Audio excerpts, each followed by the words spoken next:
En el candidato de hoy es el doctor Mario García. Le doy los buenos días, ¿cómo le va? ¿Cómo anda? Buenos días, Ramírez, el gusto de estar en el programa y llegar a toda la audiencia. Bien, representante nacional por el departamento de La Valleja, que hace un tiempo, o sea que ya la gente ya lo conoce, ¿no? O sea, pero vamos a hablar un poquito de algunas características de pronto familiares, personales, de educación que ha tenido, digo, un montón de cuestiones que de pronto la gente no lo conoce o no sabe. Un poco de la historia personal suya, digamos, tiene hermanos, su padre era político. ¿Cómo surge esto de la política en Mario García? Bueno, primero que nada, provengo de una familia de 4 hermanos. Mi padre hoy ya no está, ya hace unos cuantos años. Sí, mi madre, afortunadamente, y gracias a Dios, que se encuentra muy bien. Mi padre fue panadero, trabajó en una panadería que nosotros todavía conservamos gran parte de su vida. Mi madre dedicada a las amas de a las tareas de la casa y a criar a sus 4 hijos. O sea, que nada que ver con la política. Ninguna de las... No, y mi padre en una época previo a la dictadura fue edil del Partido Nacional y también integró después la Junta Electoral del departamento de La Valleja, siempre herrerista,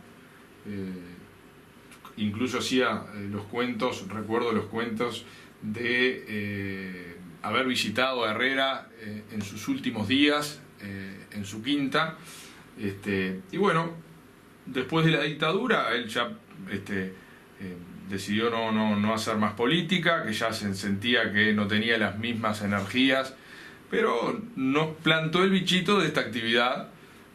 Yo recuerdo que tanto en el año 85 como en el año 90, en el año 85 con la lista 70 de Santos Insaurralde, acompañaba a Santos Insaurralde, recuerdo que tenía un comité allí, esquina cruzada con la cancha de Esparta, y por ahí nosotros estábamos, y bueno, y ahí fuimos viendo un poco lo que era toda esta actividad, acompasada con lo que eran nuestros estudios, además, en Montevideo, porque nos fuimos a estudiar en el año 87. Bien, pero vamos un poquito hacia atrás. ¿A qué escuela fuiste? Escuela 2, 25 de mayo. Escuela 25. Sí, la famosa Escuela 25, sí. Bien, sí. ¿Cómo te fue académicamente? Bien. La escuela... yo tengo una hermana melliza que hicimos toda la... Sí, siempre juntos, ¿no? Siempre juntos, tanto en la escuela, en el liceo y en la facultad. Así que era un poco más sencilla la tarea. Bien. Porque compartíamos las tareas. ¿Qué maestro recordás de la escuela 2 que te hayan marcado de alguna forma? Y mira, los recuerdo a todos. Recuerdo a la maestra Cala, mi maestra de primer año, a la maestra Fausta, a Uwe Isasti, a Yolanda Meroni, que fueron mis maestras, y bueno, y de cada una te quedas con un recuerdo, ¿no? Desde la primera maestra que tuviste, que te empujaba, que te enseñaba, hasta cuando en 6º año teníamos a Fausta Clavijo, que ya era rectitud y preparación para la etapa que se venía, que te marcaban de que era totalmente diferente y que además te inculcaban que eras el ejemplo del resto de los compañeros, porque eran, en aquella época se hablaba de las clases superiores, ¿no? Yo tengo un hermano que es un año mayor, y siempre iba un año antes, entonces me queda grabado que nosotros en aquella época se decía que 5º y 6º eran los años superiores, ¿no? Entonces cuando mi hermano llega a 4º, dice, no, a partir de este año se cambió, dice, era 4º, 5º y 6º son los años superiores. Y cuando nosotros llegamos a 4º con mi hermana, él decía, no, es 5º y 6º. Es 5º y 6º, la tradición era 5º y 6º. No, pero eso te marcaba que vos eras como el ejemplo del resto de los niños. Y cuando hicimos 6º, con mi hermana, quien ingresó a jardinera, ¿no? Era la maestra, mi hermano menor. Mi hermano menor ingresa a jardinera y nosotros estábamos con mi hermana terminando. Lo vapuleaba. Y ese era un poco el mimoso de la clase. Y no me quiero olvidar tampoco de mi maestra de jardinera, ahora que lo nombré, Muñeca Castro, a quien le mando un afectuoso saludo también, como al resto de las maestras que tuvimos. Bien, después fuiste al Fabini. Liceo Fabini, Sí. Liceo Fabini, hicimos también ahí la De primero a sexto. de primero a sexto, orientación humanístico, porque tenía muy definido que quería ser abogado. Desde los primeros días, ¿usted qué va a ser? Abogado. Me preguntaban a mí, bueno, y me quedó, y me gustó, y después hicimos la carrera, digo, en el tiempo normal que lleva la carrera. Bien. Los 6 años de liceo en 6 en 6. Sí. 6 en 6 6 en 6. No, 6 en 6. No, 6 en 6. Bien. Profesor del liceo que recuerdes que te hayan dejado algo así importante. Y bueno, profesor tenés. De pronto todos, pero Sí, alguien tenés que montón, de pronto se montón. destacó de los otros. Un montón de... No, y creo que uno, como todas las cosas, te vas acordando de los últimos años, ¿no? Pero la profesora de historia, Nevenka Martínez, nos marcó por su metodología y por su dulzura, y porque ella sacaba del alumno, con su forma de ser, lo mejor del alumno. Éramos un poco revoltosos, Sí. como todo joven, éramos un poco revoltosos, y sin embargo, con su estilo, con su manera de dirigirse, con su suavidad, que hasta el día de hoy la conserva, ella siempre sacaba lo mejor de sus alumnos. Y así, bueno, así recuerdo que tuvimos un muy buen examen de historia, que era en aquel momento que se daba examen, porque hoy no se daba examen. En aquel momento hay que recordar que terminaban los cursos y había que dar examen obligatorio para poder cursar al año siguiente. Y bueno, tuvimos un buen examen de historia. Era una materia larguísima, que la verdad, libros a patadas para poder aprender todo el programa. Y sin embargo, creo que en humanística era la materia más difícil que había, porque era la más larga. Y uno se enfrentaba por primera vez a dar un examen, ¿no? Eran los primeros exámenes. Después, como todas las cosas, le vas tomando el pulso, pero cuando te enfrentás por primera vez a algo, como que te cuesta un poco más. Pero sí, bueno, Adriana Velázquez, que era profesora de filosofía también, doctora, abogada, bueno, y hay un montón de profesores que uno va haciendo un poco de ejercicio de memoria, te vas acordando, ¿no? Bien, amigos, ahí formaste amistad, sí, tenemos mucha gente. ¿Y los conservás? ¿Te siguen hasta ahora? Sí, los conservás. Sí, que recuerdes algunos amigos importantes. Y bueno, el Lobo Pérez, ¿no?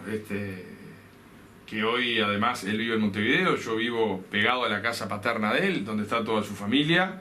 Miguel Arrospide, Alejandro Rodríguez, que está viviendo en España, Mónica Diano, yo qué sé. Hay un montón de amigos que hoy, sobre los 50 años, incluso nos encontramos en los cumpleaños.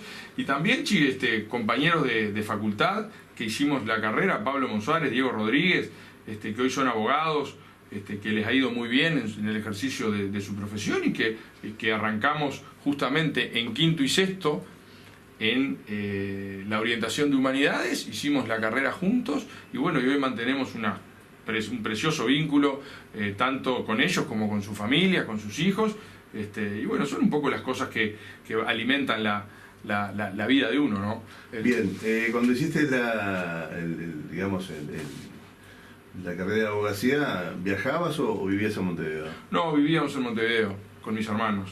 Vivíamos en Montevideo con mis hermanos, viajábamos todos los fines de semana. De alguna manera tuviste una posibilidad que de pronto muchos no tienen, ¿no? Sí, probablemente, pero viajábamos, y todos los fines de semana la verdad, el otro día estaba con mi señora, que nos quedamos un fin de semana en Montevideo, y no tenía mucho recuerdo de haberme quedado en Montevideo, salvo cuando tenía exámenes. De más fines de semana para salir en Montevideo, no recuerdo, porque nosotros priorizamos, en esa etapa, priorizábamos los estudios y la familia, ¿no?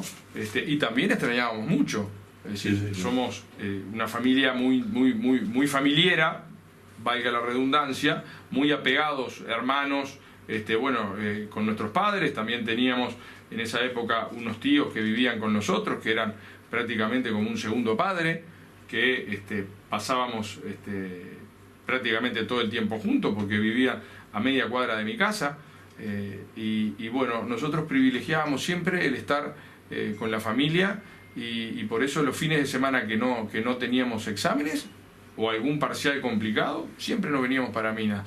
O sea que las salidas de fines de semana en Montevideo, en esa época no la conocimos. Bien. ¿De qué cuadro sos hincha, digo? De Olimpia, sí, y de Peñarol. Bien. De Olimpia de Minas y de Peñarol de Montevideo. Pensé que venía sufrido por lo que pasó anoche, pero no sos de ese cuadro. No soy contra hincha de nadie tampoco. Claro. Pero porque viste que hay mucha gente que es hincha de un cuadro, sí, y es contra hincha del otro. Lamentable. Y que muchas veces yo siempre digo que hay mucha gente que cuando juega Peñarol, ¿no?, tiene que esperar que venga el diario para saber con quién juega Peñarol, para saber por qué cuadro va a hinchar. Claro. Porque si Peñarol juega con Rampla, son hinchas de Rampla; si Peñarol juega con Danubio, son hinchas de Danubio. El día que esos cuadros tienen más hinchas que nunca. Claro, es el día que esos cuadros... Los hechos no tienen hinchas, es la sal y pimienta de todo esto. Claro. Pero no, yo la verdad que no soy contra hincha de Nacional. Obviamente que disfruto mucho cada vez que le ganamos a Nacional, y sufro mucho cada vez que Nacional nos gana. Claro. Pero cuando Nacional pierde, no soy de los tipos que me estoy alegrando o lo celebro. Digo, es un cuadro más. Es un deporte. Es un deporte que creo hay que tomarlo como es. Que hay que tomarlo como es. Bien, ¿has leído mucho o sos de solamente libros que tienen que ver con la tecnicatura que hiciste? Y no, la verdad que leo mucho menos de lo que quisiera, ¿no? Porque el tiempo que demanda esta actividad te implica que estés leyendo permanentemente las cosas que estás haciendo, en los que estás trabajando, tratando de meterte y de conocer a fondo las cosas que te llevan el día a día de esta actividad, lo que evidentemente te retasea mucho tiempo. Hoy además, con el bombardeo que hay de información por todos los medios sabidos y por haber, claro, desde leer el diario de mañana, arrancás hasta después leer todas las noticias que hay en las redes sociales, que son noticias y que son muy importantes, y que están en el día a día, más allá todo lo que tenés que hacer de tu actividad, y conocer, te quita muchísimo tiempo, porque la verdad yo llego a mi casa muy cansado por las noches y a veces intento leer y te quedas dormido, ¿no? Pero un libro que hayas leído de pronto en tu adolescencia o en algún momento de tu vida que te haya dejado cosas, digamos, que de pronto te comenzaste a dar cuenta, yo qué sé, no sé, algo que te haya marcado. Sí, hay un libro que me ha marcado, y yo creo que marca una triste realidad que hoy atraviesa el mundo, que es el libro Basta de historias, de Oppenheimer, ¿no? Es más, tengo el último libro que no lo he podido empezar a leer ahora, de Oppenheimer, pero Basta de historias, alguien me lo recomendó, no sé ni cuándo, ya es un libro que tiene unos cuantos años, y realmente ese libro me marcó, porque con una simpleza nos muestra en el mundo en el cual vivimos, y como aquellas cosas que se entendían que eran de determinada forma y que eran verdades absolutas, se fueron cayendo, ¿no? Y cómo determinadas realidades se fueron transformando, ¿no?, a contraposición de lo que decían esas verdades absolutas. Y todo pasa por el sistema educativo que nosotros tenemos, o por el sistema educativo que la sociedad se va generando, y cómo lo va transformando, y cómo va produciendo determinados cambios, claro, para un lado o para el otro. Y yo creo que es un libro muy bueno, yo siempre lo recomiendo. La otra vez, incluso un joven militante del Partido Nacional llegó a mi casa, ¿no? Entonces me dice: quiero saber lo que lee un diputado, a ver qué me recomendás, ¿no? Y ahí le recomendé este libro. Bueno, vino encantado de la vida, ¿no? Porque tampoco pensó, bueno, que le podía dar una novela, que le podía dar... No, le recomendé que leyera el libro Basta de historias, y realmente vino impactado, porque vio una realidad que muchas veces convivimos con ella y no nos damos cuenta, claro, ¿no? Y esos creo que son los libros que te marcan, porque en realidad hoy en el mundo en el que vivimos, además, como te decía, como me pasa a mí, le pasa a muchísima gente, cada vez se lee menos, porque cada vez hay menos tiempo, porque cada vez tenemos más cosas sobre la mesa, ¿no? Si vos ves que hoy, cómo te llegan las plataformas televisivas, en donde muchos jóvenes incluso hoy ya no tienen cable, ya no, es decir, viene todo por internet. Entonces está todo tan cambiado, ¿no? Que entonces cuando vos podés encontrar un joven y lo podés decir, a ver, para ver en qué sintonía están con la realidad en la cual vivimos, y se viene impactado por el libro que le recomendé, realmente creo que son cosas que marcan que el esfuerzo hay que hacerlo. Es decir, está bien convivir con todo esto porque es un dato de la realidad, y además esto genera un montón de cosas. Vos ves los chicos hoy de 3, 4, 5 años, están todo el día con el teléfono y operan mucho mejor la tecnología que nosotros, sin duda, pero no te quepa ninguna duda. Y bueno, entonces cuando vos volvés a las raíces, te enfrentás con un libro que lo podés ver, lo podés analizar, a veces arrancás por el final, ¿no? A veces arrancás por el principio, ¿viste? Después está, obviamente, vas estructurando la lectura, pero y cuando los jóvenes también se sorprenden con eso, y bueno, hay que insistir en estas cosas, y también por eso es el trabajo que uno viene haciendo ya desde hace años, tratando de concientizar la importancia que tiene la educación en el individuo, ¿no? Bien, vamos a hablar un poquito de algunas emociones, digo, desde ese lugar. ¿Qué cosas te provocan, por ejemplo, impotencia?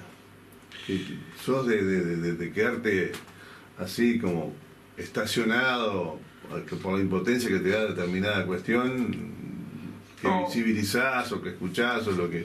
Y bueno, yo creo que las injusticias todas, es decir, al ser humano le generan impotencias, que las podés manifestar de una u otra manera, ¿no? Y que no todos reaccionamos de la misma manera ante determinadas circunstancias de la vida que evidentemente se presentan, a veces en formas inesperadas, a veces en formas un poco más esperadas, pero cuando vos ves injusticias en esta sociedad en la que vivimos, y trabajás o intentás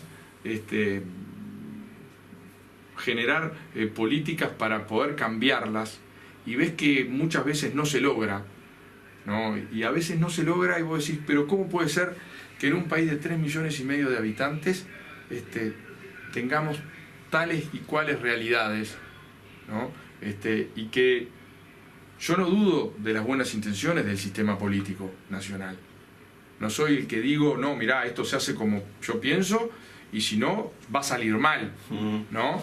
Es decir, yo creo que todos los actores políticos en una sociedad democrática donde gobierna un sistema político tienen las mejores intenciones y les duele la realidad a la cual nos tenemos que enfrentar, y se trabaja para tratar de modificarla, y a veces te genera un poco de impotencia el teniendo una democracia plena como la que tenemos aquí, que sigamos padeciendo esas situaciones de uruguayos que viven con necesidades básicas insatisfechas, y más de una, ¿no? Y bueno, y eso te genera un poco de impotencia, pero también te motiva a seguir trabajando y a tratar de buscar canales de comunicación. No te paraliza, te genera impotencia, pero no te paraliza. Y obviamente que las cosas que te tocan en el fuero íntimo son las que realmente te paralizan, y que todos a lo largo de la vida tenemos obligatoriamente que transcurrir, como son las enfermedades, como son la desaparición de seres queridos. Esas cosas obviamente que te tocan en lo más íntimo, pero que también uno después con los años también te vas dando cuenta que es la ley de la vida, ¿no? Pero las injusticias que uno ve, que ve por la calle, que ve cuando anda, y nosotros andamos, y andamos mucho, no solamente en el departamento de La Valleja, andamos en todo el país, o por lo menos en la zona sur del país, la recorremos asiduamente, y vos encontrás injusticias, y que vos a veces decís, en esto tenemos que tratar de encontrar un camino de salida, y bueno, y a veces ves que pasan los años y que no se encuentra. Es decir, y que es un fenómeno mundial, no solamente es un fenómeno que pasa en nuestro país. Hay sociedades que han logrado avanzar un poco o avanzar mucho, y han sabido combatir estos problemas que son injustos para muchos seres humanos, y que creo que tenemos que poner toda la energía en tratar de superarlo. Bien, ¿te has sentido traicionado alguna vez, de alguna forma? ¿Y cómo has reaccionado ante eso? No, yo la verdad que no me he sentido traicionado. Yo creo que hay circunstancias... Digo, humanamente y políticamente, estoy hablando, No, en cualquiera de las facetas de la vida. Humanamente no.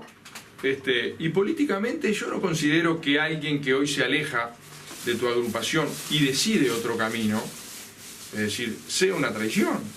Considero que, bueno, que no coincidimos en determinadas cosas, que se dan otras circunstancias y que se elige otro camino. Y eso es lo bueno de vivir en democracia y de vivir en libertad, la posibilidad de poder optar, porque no siempre vamos a coincidir, ¿no? Y no siempre la gente va a pensar o va a seguir la misma línea de razonamiento que sigue uno, y se puede disentir.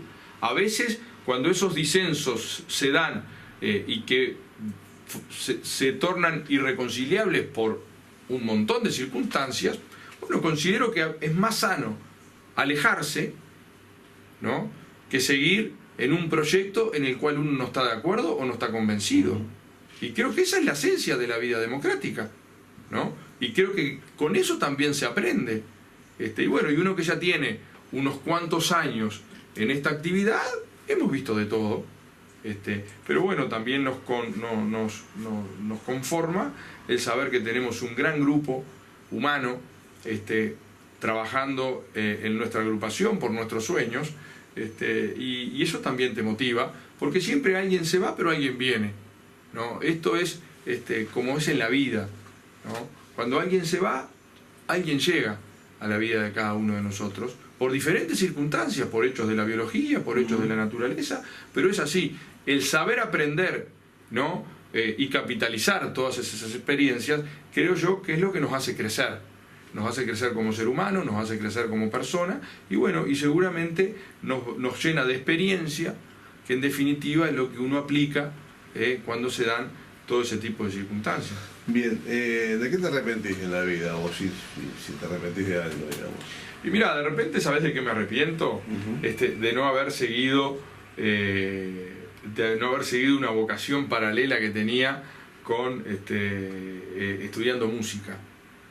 Yo estudié muchos años música clásica, fui guitarrista, y bueno, el día que me recibí como abogado, tenía 23 años, tenía que tomar una decisión, o si me dedicaba de lleno a la profesión que había estudiado, que mis padres habían hecho un gran esfuerzo para que pudiera estudiar, que realmente la había hecho en un tiempo, en los 6 años que lleva la carrera, o me dedicaba a profesionalizarme como guitarrista, ¿no? Entonces yo en aquel momento, y obviamente era muy joven, opté por la profesión, por la abogacía, ¿no? Porque pensaba de que era incompatible una cosa con la otra, porque yo le dedicaba mucho tiempo a la música.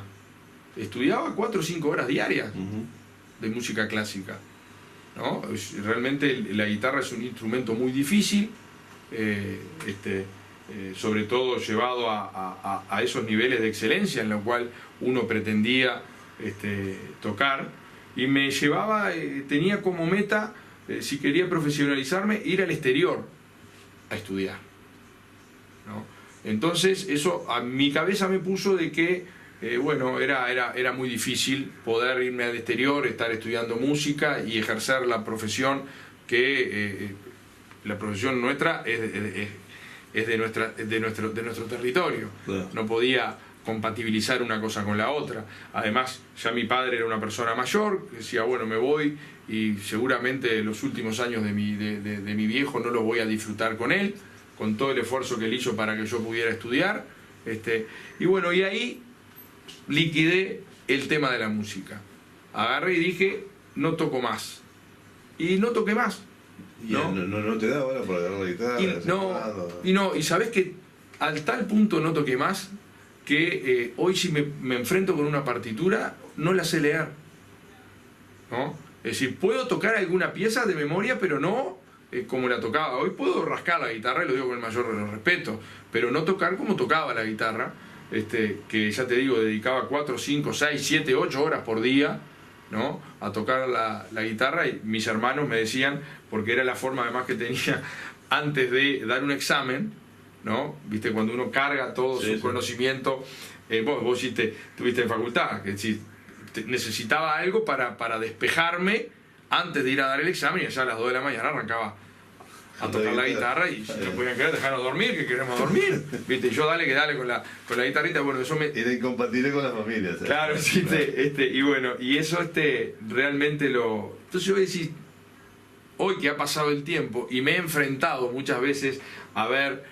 grandes profesionales, grandes políticos, me acuerdo además del profesor Casinelli Muñoz, que era, grado 5 de facultad, violinista del Sodre, matemático y no sé cuántas disciplinas en un grado de excelencia brutal, pudo desarrollar. Hemos estado hace poco tiempo me invitaron a un concierto de guitarra, sabiendo mi afinidad con el tema en Solís, donde vino a tocar el guitarrista Córdoba, que es un excelente neurocirujano, ¿no?, y que toca a gran altura, porque Uruguay tiene, es decir, en el mundo musical, Uruguay tiene excelencia producto de la escuela de ahora se me fue el nombre, se me va a venir, del gran maestro de guitarra, que generó una escuela que perdura hasta nuestros días, y que hay guitarristas uruguayos a gran altura rayando en el mundo entero. Pierri, Eduardo Fernández, el propio Córdoba, y bueno, y las nuevas generaciones. Uno ya hoy está bastante desvinculado. Pero bueno, sí, yo creo que eran compatibles las dos actividades, y una la dejé priorizando la otra, y bueno, de eso me arrepiento, sí, ¿no? Bien, ¿sos vanidoso? ¿Cómo te encontrás con la vanidad? ¿O estás a una distancia y dices, eso no, yo creo pasa por mí, aunque a veces el ego te alcanza un poquito? Yo creo que una de las cosas te hace reaccionar. Una de las cosas que a uno a veces le dice, pucha, yo creo que en esto me parece que le invocamos, ¿no?, es cuando encontrás gente por la calle, ¿viste?, y que justamente te dice eso. Sos el mismo tipo que conocí hace 20 años.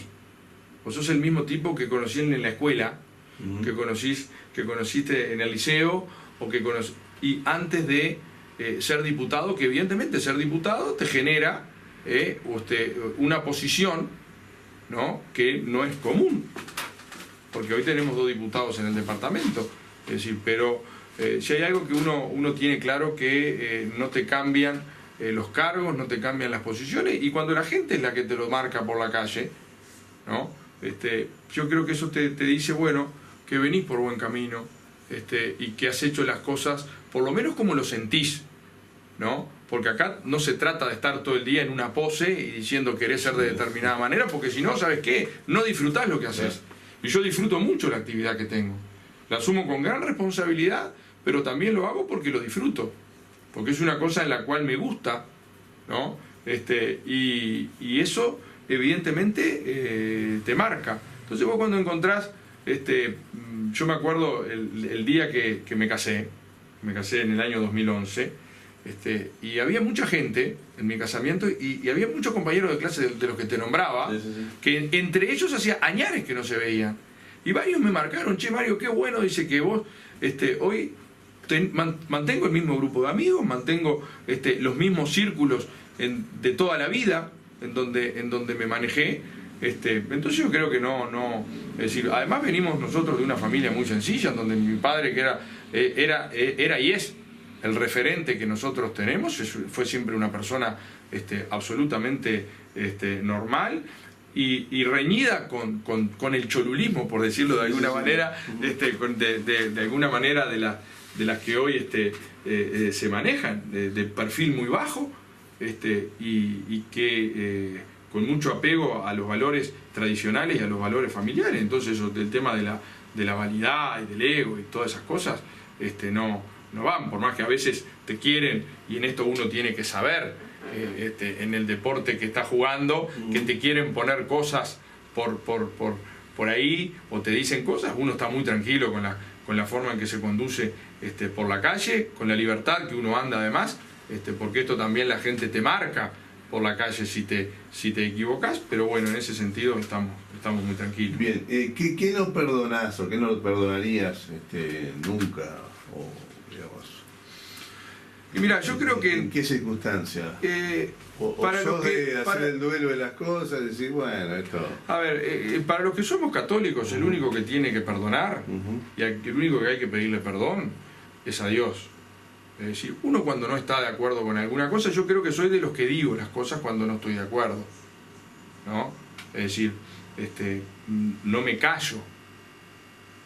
Y podemos disentir en un montón de cosas. Y bueno, y si no estoy de acuerdo, si yo un día no estoy de acuerdo con tu programa, vengo y te lo digo, ¿no? ¿Y qué es lo que puede pasar? Y que no venga más al programa. O que yo no venga porque yo no quiera, o que no venga porque vos no me invites. Pero después yo creo que no soy quien para estar perdonando las cosas. Así hay cosas que no me gustan. Es decir, también el tiempo pasa y la experiencia te marca que cuando a veces vos pensás en un momento de rabieta o calentura que todos tenemos, determinadas cosas después el tiempo te marca que no eran tan así como vos de alguna manera lo estuviste pensando. Pero en definitiva considero que yo no tengo que perdonar a nadie, ni la gente se puede equivocar como también me equivoco yo y muchas veces, y también creo en las segundas oportunidades. Es decir, soy de los convencidos de que hay gente que puede equivocarse y que se puede equivocar una vez, se puede equivocar 2 veces, pero también merecen tener una segunda oportunidad, porque acá nadie es perfecto, sí, ¿no? Entonces eso también lo tengo muy claro y hoy en la actividad que uno tiene también tiene que saber y tiene que convivir con eso, manteniéndote siempre dentro de determinados principios, dentro de determinados valores que uno comulga, ¿viste? Bien. ¿Sos idealista de alguna manera o sos fundamentalista? No, fundamentalista seguro que no. Idealista, y bueno, sí, uno puede tener determinados ideales a los cuales apuntar y sabiendo que son muy difíciles de lograr, ¿no?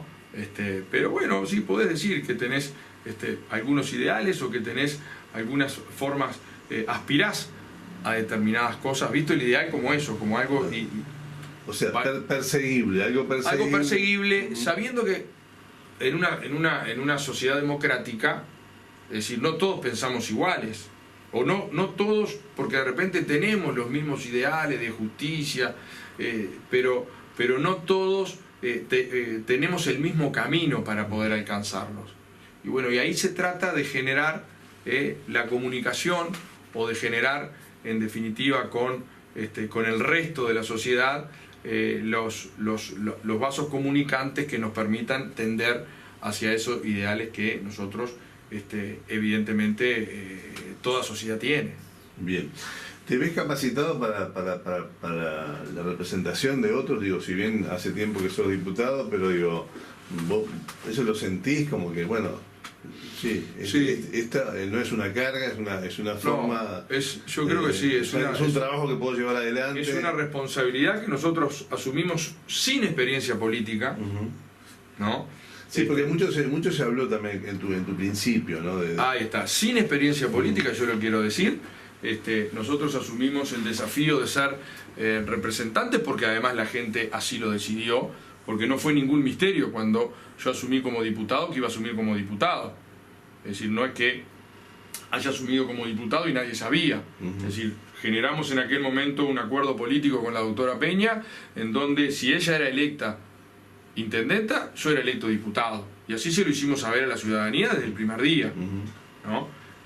Pero sí, yo debo reconocer de que no contaba con la experiencia política activa. Sí teníamos campañas por delante, sí habíamos sido candidato en el año 2004 sin haber podido obtener la banca, en una experiencia que realmente a mí me marcó muchísimo y fue muy motivante, y creo que ese fue el puntapié inicial para todo lo que vino en mi vida después en la actividad política. Es decir, a partir de la primera derrota que tuvimos, electoral, ¿no? Yo sentí que había encontrado una actividad que no conocía, más allá de aquellos primeros pasos con mi padre, pero participando activamente, y bueno, y generamos, se dieron las circunstancias para que accediera a la Cámara de Diputados, pero no habiendo tenido una participación en la Junta Departamental, por ejemplo, que es un lugar de fogueo muy importante para quienes después ingresan a la Cámara de Diputados.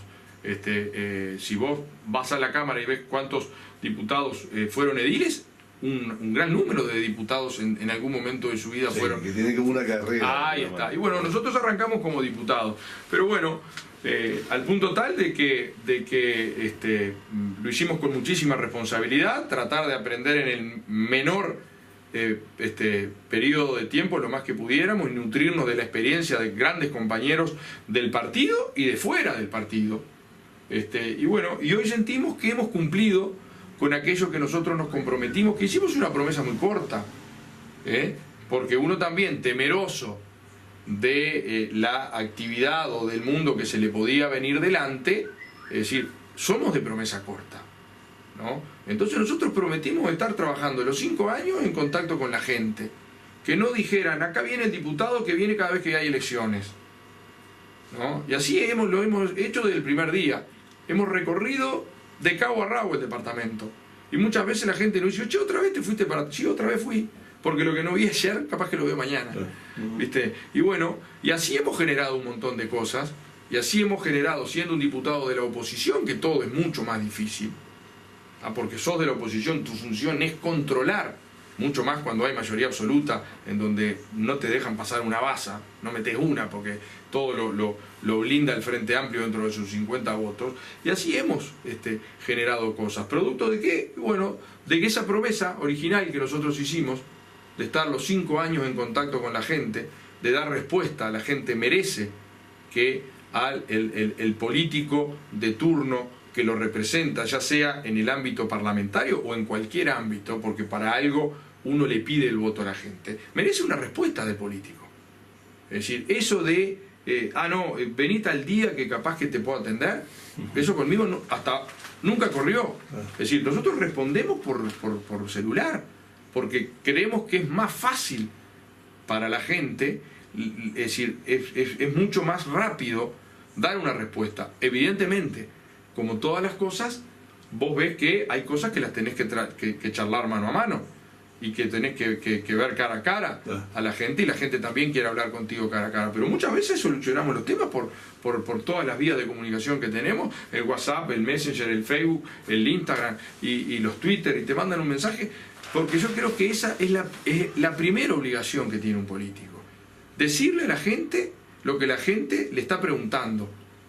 Puede ser positivo o puede ser negativo, pero la respuesta tiene que estar. Eso de estar esperando días para poder hablar con un político, a mí me parece que no es, o por lo menos no siento así la actividad. Porque primero que nada, no me gustaría a mí, ¿no? Es decir, porque la gente, cuando le va a plantear algo a un político, no le va a plantear un problema, y estamos para resolver los problemas. Es decir, no viene a invitarte a una fiesta. La gente viene porque tiene un problema, y el problema de cada persona es el problema que tiene que solucionar. No importa si hay problemas mayores o menores, pero el de esa persona es el problema más importante que tiene. Entonces debemos, como norma mínima, que esa persona se lleve una respuesta y ver si se lo podemos solucionar o no se lo podemos solucionar. Porque acá nadie tiene la varita mágica para solucionarle los problemas a toda la gente. Entonces, bueno, nosotros con esa premisa nos fuimos haciendo camino al andar. Y bueno, y así creemos humildemente que hemos cumplido lo que nosotros nos comprometimos. Y hoy te digo que la gente no nos marca y nos dice, ustedes vienen como muchas veces, y esas cosas te duelen.